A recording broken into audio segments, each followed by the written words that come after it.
नमस्कार दोस्तों, super cluster classes में आपका स्वागत है। जैसा कि हम लोग हिस्ट्री सीरीज स्टार्ट किए हैं, हिस्ट्री सीरीज में यह हमारा चौथा सीरीज रहेगा, जिसमें हम लोग हिस्ट्री पूरा डीपली पढ़ रहे हैं, जिसमें हम देख रहे हैं विभिन्न प्रकार से इतिहास जानने के मुख्य स्रोत।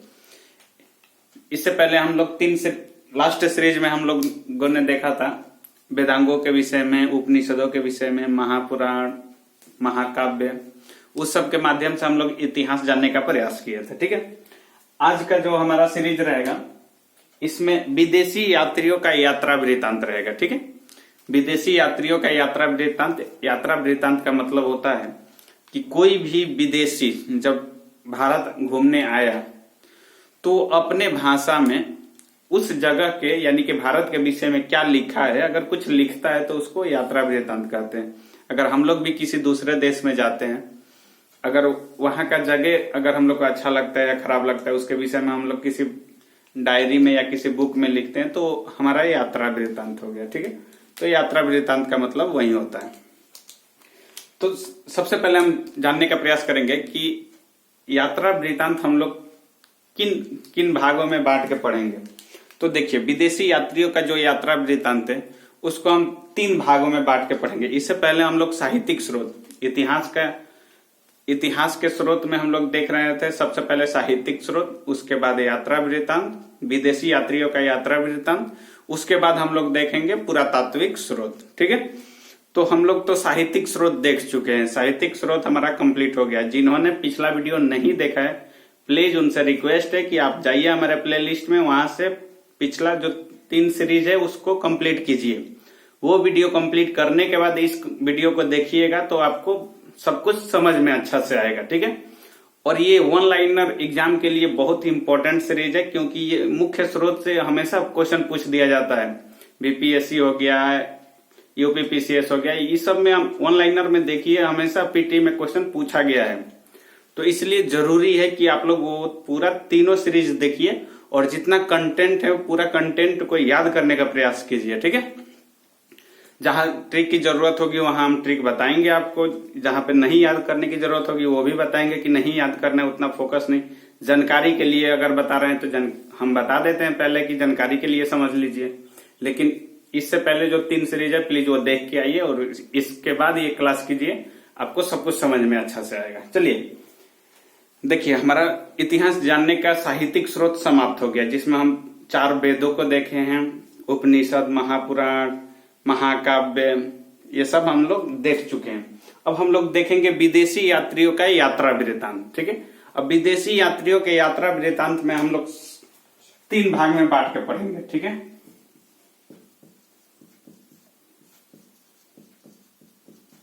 विदेशी यात्रियों के यात्रा वृत्तांत को हम लोग 3 भाग में बांट के पढ़ेंगे। पहला भाग हमारा रहेगा यूनानी या रोमन यात्री, दूसरा रहेगा चीनी यात्री यानी कि जो चीन से यात्री आए थे, और तीसरा रहेगा अरबी यात्री यानी कि जो अरब साइड से भारत आए थे, उन्होंने भारत के विषय में क्या बताया है, इनको देखेंगे। तो पहला हम देखेंगे यूनानी यात्री, उसके बाद देखेंगे चीनी यात्री, उसके बाद देखेंगे अरबी यात्री। तो चलिए सबसे पहले देखते हैं यूनानी यात्री या रोमन यात्री।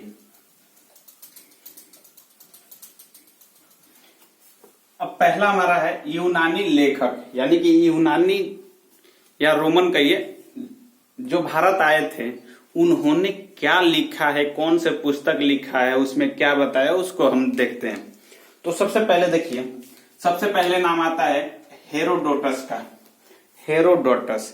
हेरोडोटस जिसको हम लोग इतिहास का पिता, फादर ऑफ हिस्ट्री यानी कि इतिहास का जनक कहिए या पिता कहिए। ठीक है, तो फादर ऑफ हिस्ट्री यानी कि इतिहास का पिता हेरोडोटस को कहा जाता है। ठीक है, तो पहला चीज तो हेरोडोटस के विषय में आप नोट कर लीजिए। पहला चीज कि इतिहास का पिता कहा जाता है। इतिहास का पिता किसे कहा जाता है? हेरोडोटस को, फादर ऑफ हिस्ट्री। ठीक है, या पिता की जगह पे जनक भी दे देता है, इतिहास का जनक हेरोडोटस को। और इन्होंने जो पुस्तक लिखा है हिस्टोरिका, पुस्तक का नाम क्या है? हिस्टोरिका। ठीक है, हेरोडोटस के विषय में 2 पॉइंट जरूर नोट कर लीजिएगा। एक तो उन हेरोडोटस को इतिहास का पिता कहा जाता है, और दूसरा पॉइंट कि जो उन्होंने बुक लिखा है, जो किताब लिखा है, उस किताब का नाम है हिस्टोरिका। हिस्टोरिका, ठीक है। चलिए मिटाते हैं, अगला देखते हैं।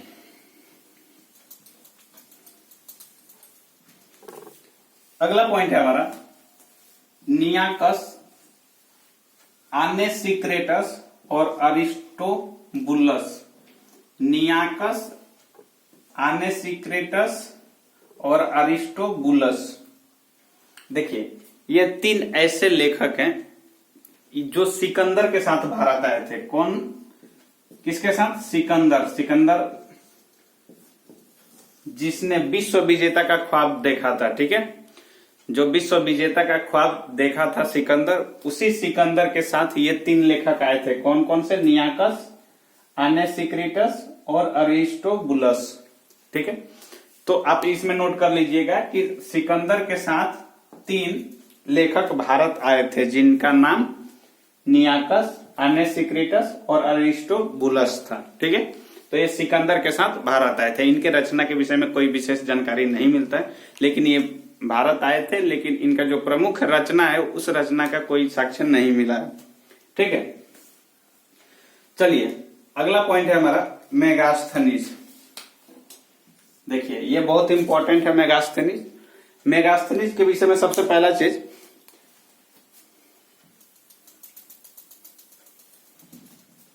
जो मेगास्थनीज था ये सेल्यूकस निकेटर,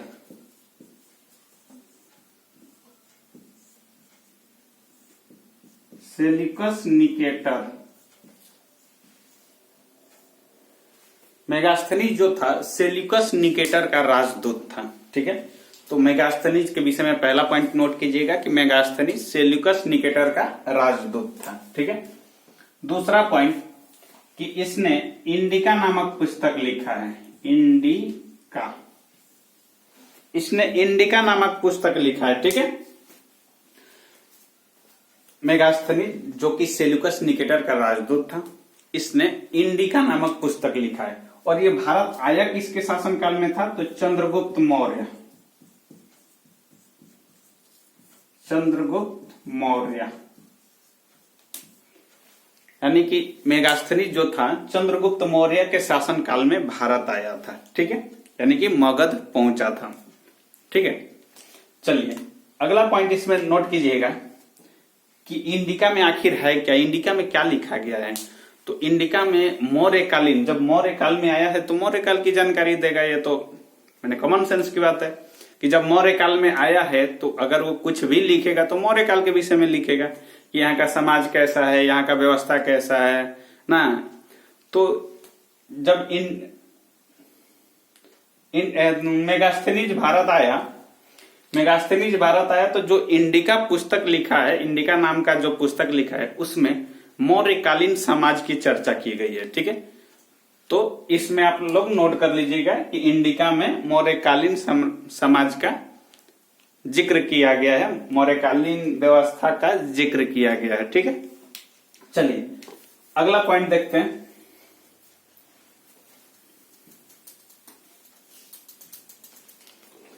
अगला पॉइंट हमारा डाइमेकस।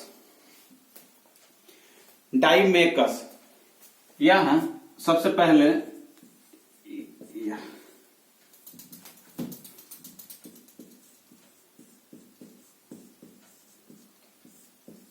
सीरिया नरेश, यानी कि सीरिया के राजा, ठीक है। ये सीरिया नरेश अंतियोकस, डाइमेकस जो था या सीरिया नरेश अंतियोकस, अंतियोकस, सीरिया नरेश यानी सीरिया का राजा, यानी कि सीरिया के राजा अंतियोकस, जिसका नाम अंतियोकस था, इसका ये राजदूत था। कौन? डाइमेकस। तो डाइमेकस सीरिया नरेश अंतियोकस का राजदूत था, ठीक है। और ये आया किसके शासनकाल में? तो चंद्रगुप्त का बेटा बिंदुसार,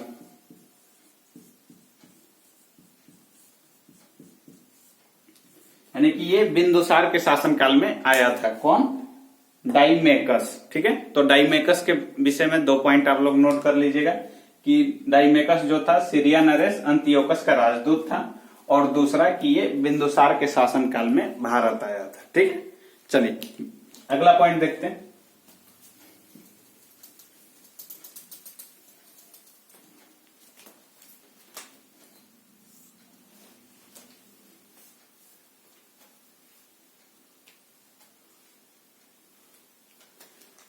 डायनीसियस। डायनीसियस को माना जाता है, किसी किसी बुक में बिंदुसार दिया है और किसी किसी बुक में अशोक दिया है, कि अशोक के ये शासनकाल में भारत आया था। ठीक है, जनरली अशोक ध्यान रखिएगा। किसी किसी बुक में बिंदुसार भी दिया हुआ है।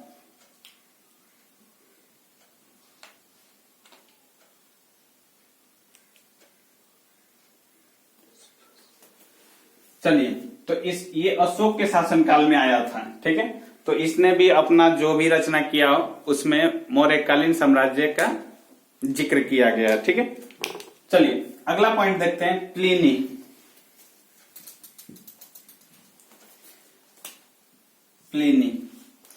प्लिनी ने एक पुस्तक लिखा है। प्लिनी नाम है नेचुरल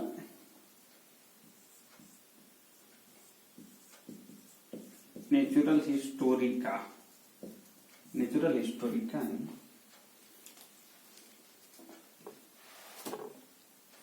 नेचुरल हिस्टोरिका नहीं, history, natural history, sorry, natural history.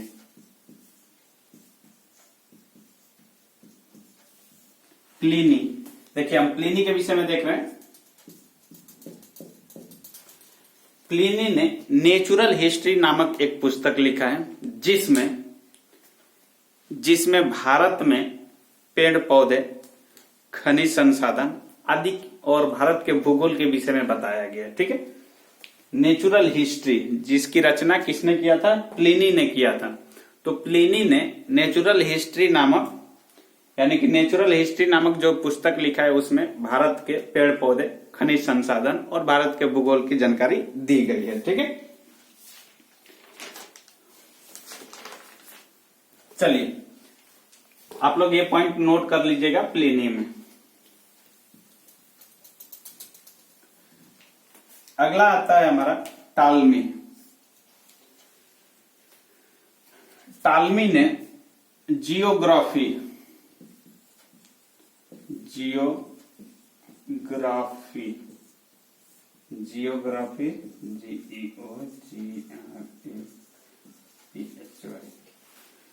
टालमी ने जियोग्राफी नामक पुस्तक लिखा है। टालमी ने जियोग्राफी नामक पुस्तक लिखा है, जिसमें भारत के भूगोल के विषय में विशेष जानकारी, भारत के भौगोलिक स्थिति के विषय में, यानी भूगोल के विषय में विशेष जानकारी दिया गया है प्लिनी के जियोग्राफी में। ठीक है, चलिए अगला पॉइंट है हमारा, अगला पॉइंट है Periplus of the Erythraean Sea. ठीक है, Periplus of the Erythraean Sea. Periplus of the Erythraean Sea, ये बहुत इंपॉर्टेंट है, एग्जाम ऑफ व्यू से बहुत इंपॉर्टेंट है। Periplus of the Erythraean Sea, Periplus of the Erythraean Sea. देखिए बीपीएससी कितना बार क्वेश्चन रिपीट कर चुका है कि Periplus of the Erythraean Sea किसके द्वारा लिखा गया है। तो देखिए सबसे पहले चीज कि ये अज्ञात व्यक्ति द्वारा लिखा गया है। अब अज्ञात व्यक्ति कहने का मतलब, अज्ञात व्यक्ति कहने का मतलब यही है कि ये तो पुस्तक लिख दिया गया है पेरिप्लस ऑफ द इरेथ्रियन सी, लेकिन उस पे राइटर का नाम नहीं लिखा गया है। राइटर ने अपना नाम नहीं लिखा है कि हाँ आखिर वो लिख कौन रहा है, तो इसीलिए अज्ञात व्यक्ति माना जाता है कि पता नहीं किसने लिख दिया है। तो आप लोग ऑप्शन में भी ध्यान रखिएगा, अज्ञात व्यक्ति ऑप्शन में है तो ठीक है, नहीं तो none of these. Periplus of the Erythraean Sea किसके द्वारा लिखा गया है? अज्ञात व्यक्ति द्वारा, जो पता नहीं है कि किसने लिखा है। अब देखिए इसमें क्या है तो पेरिप्लस ऑफ द इरिथ्रियन सी में एक तो भारत की भौगोलिक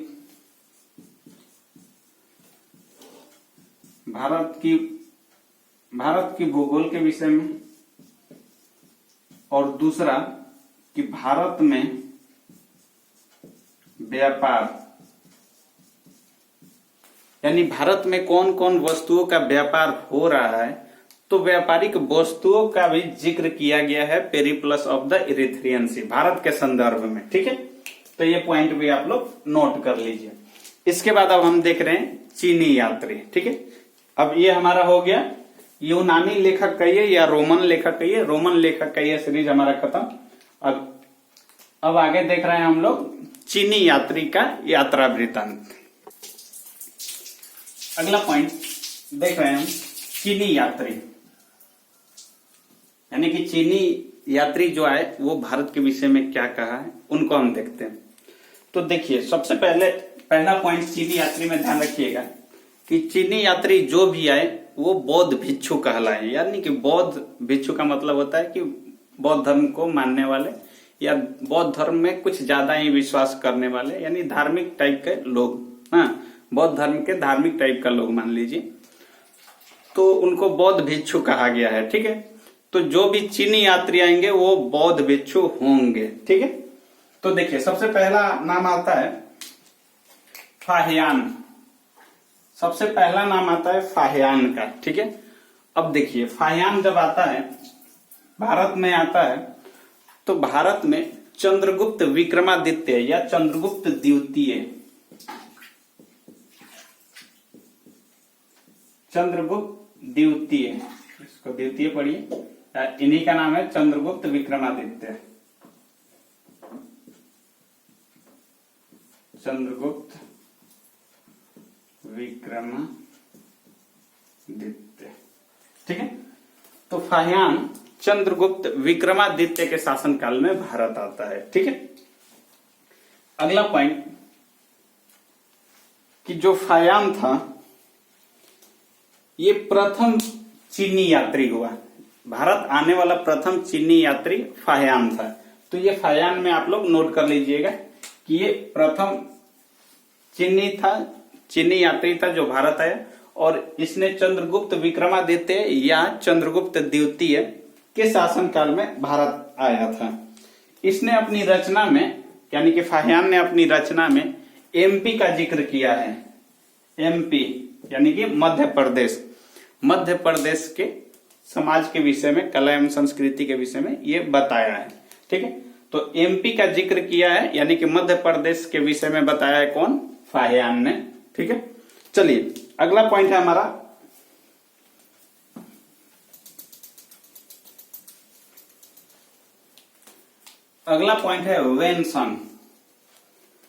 वेनसंग। ठीक है, वेनसंग हर्षवर्धन के शासनकाल में आता है।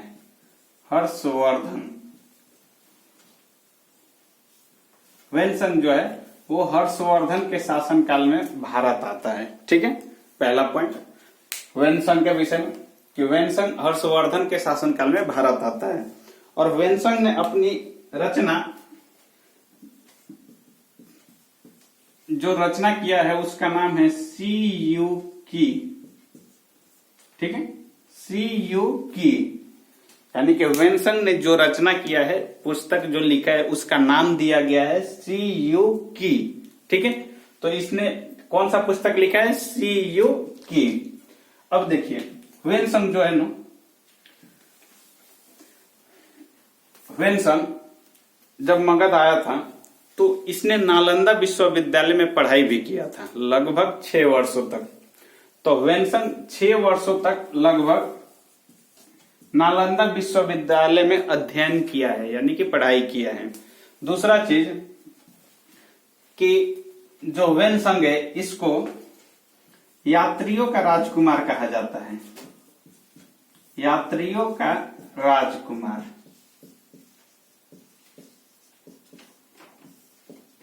वेनसंग को यात्रियों का राजकुमार भी कहा जाता है। ठीक है, और दूसरा चीज कि वेनसंग को नीति का पंडित भी कहा जाता है।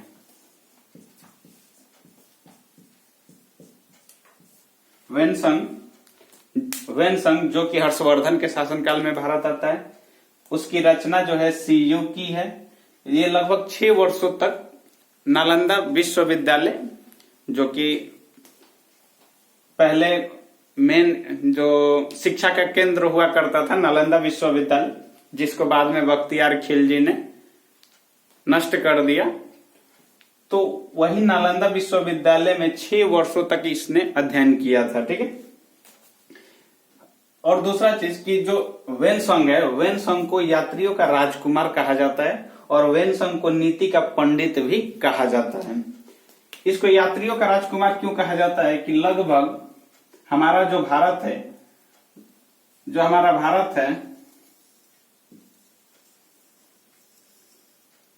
समझिए, हमारा भारत है, समझने के लिए बना रहे, तो साउथ साइड छोड़ दीजिए, साउथ साइड में छोड़कर बाकी ये लगभग सब घूम लिया था। ठीक है।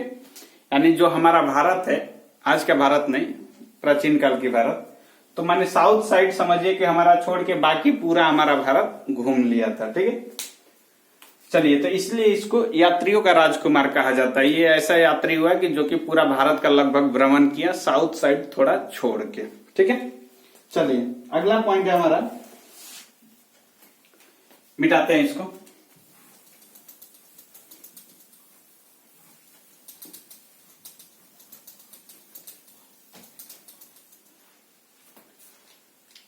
अगला पॉइंट आता है इत्सिंग। देखिए, इत्सिंग जो था, इत्सिंग भी तो बौद्ध भिक्षु कहलाएगा, क्योंकि ये भी तो चीनी है, तो भाई बौद्ध भिक्षु है। इसके विषय में भी कहा जाता है कि इसने भी नालंदा विश्वविद्यालय में अध्ययन किया है। ठीक है। तो इत्सिंग भी नालंदा विश्वविद्यालय में पढ़ाई किया था, अध्ययन किया था। ठीक है। और इसके विषय में एक चीज खास बताया जाता है, क्या कि ये लगभग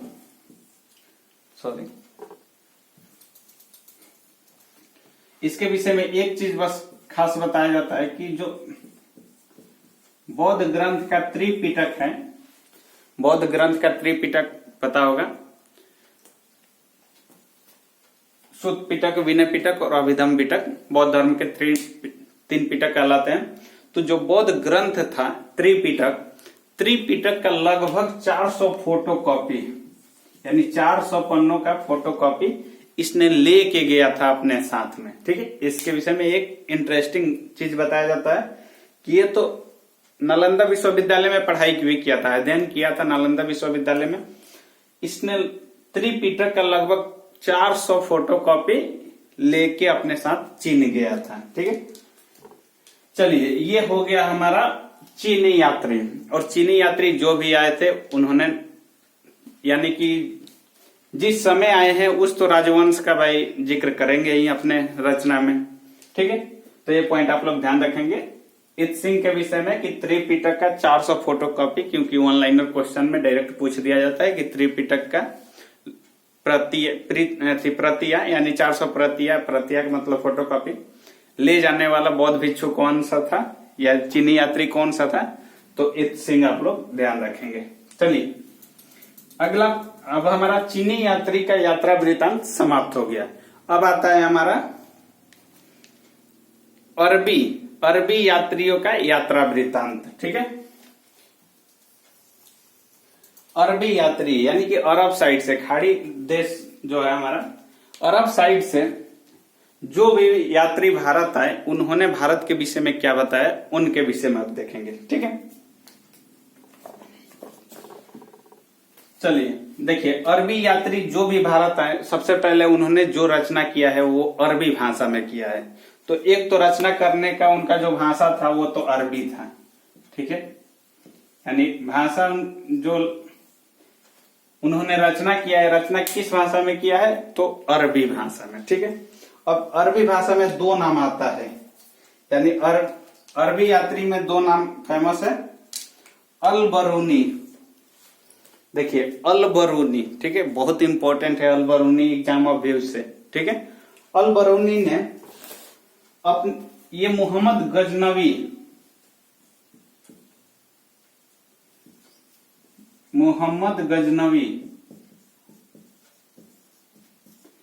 अल बरूनी जो था ये मोहम्मद गजनवी के साथ भारत आया था। मोहम्मद गजनवी के साथ ये भारत आया था। इसने अपनी एक पुस्तक लिखा है, पुस्तक का नाम है तहकीक ए हिंद। तहकीक ए हिंद। इसी बुक को कहा जाता है किताबुल हिंद। किताबुल हिंद।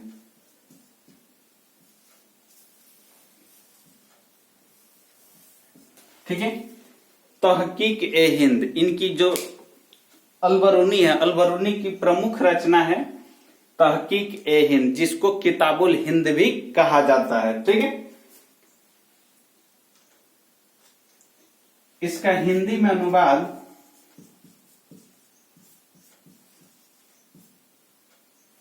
भारत एक खोज।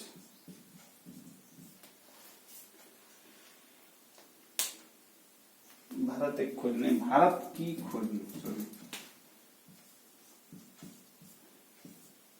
इसको हिंदी में जैसे तहकीक ए हिंद, इसी का नाम है किताबुल हिंद, जिसको हिंदी भाषा में भारत की खोज कहा जाता है। ठीक है, तो भारत की खोज या किताबुल हिंद या तहकीक ए हिंद ये बहुत इंपॉर्टेंट बुक है। इस माध्यम से अनेकों बुक लिखे गए इसको, यानी इसमें समझिए कि हमारा जो मिडेवल हिस्ट्री है, मिडेवल हिस्ट्री में बहुत सारे साक्ष्य इस बुक से मिले हैं, तहकीक ए हिंद से। ठीक है, तो अधिकांश इतिहासकार इसको बेस बनाकर अपने इतिहास की रचना किए हैं। ठीक है, तो ये पॉइंट आप लोग ध्यान रखिएगा किसके विषय में, अल बरूनी के विषय में। ठीक है, अल बरूनी के विषय में हमारा ये पॉइंट हो गया।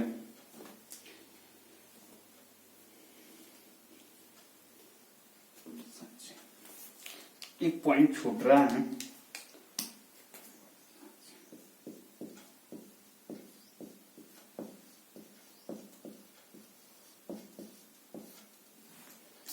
दिखाई नहीं दे रहा सर, इधर लिख दे रहे हैं।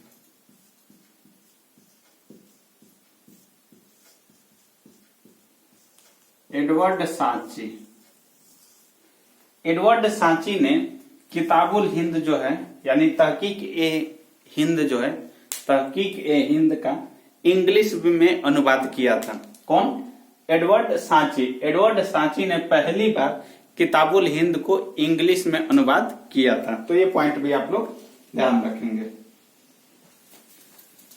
चलिए अगला पॉइंट देखते हैं।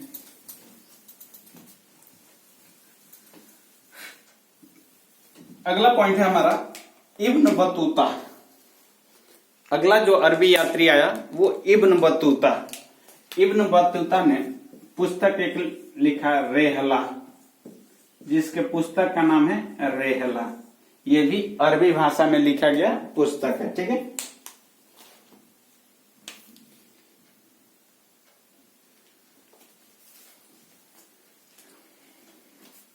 इब्न बतूता के विषय में कहा जाता है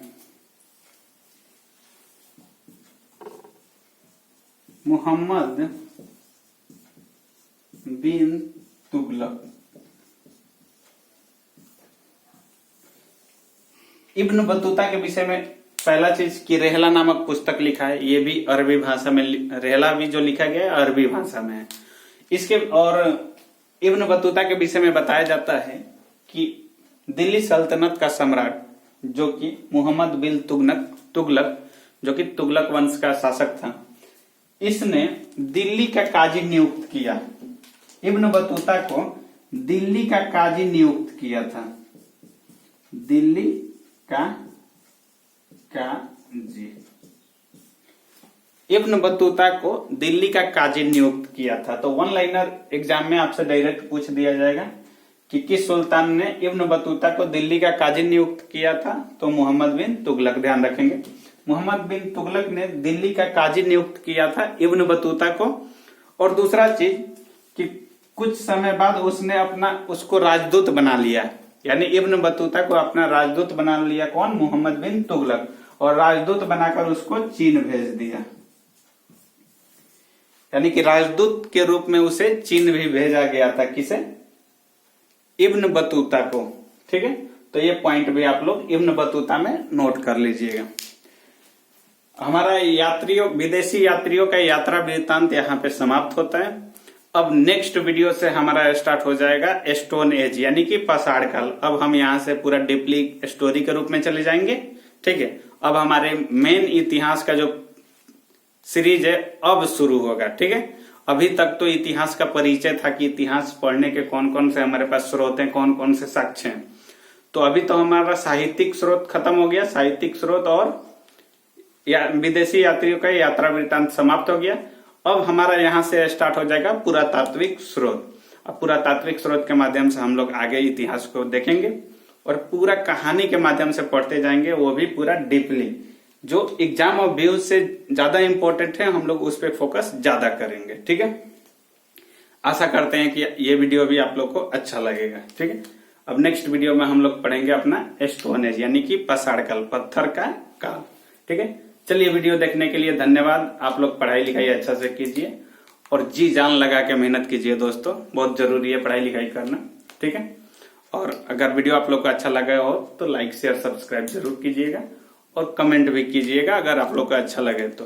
और कमेंट स्टूडेंट जैसा कीजिएगा, फालतू कमेंट ना करें। चलिए वीडियो देखने के लिए धन्यवाद, थैंक यू।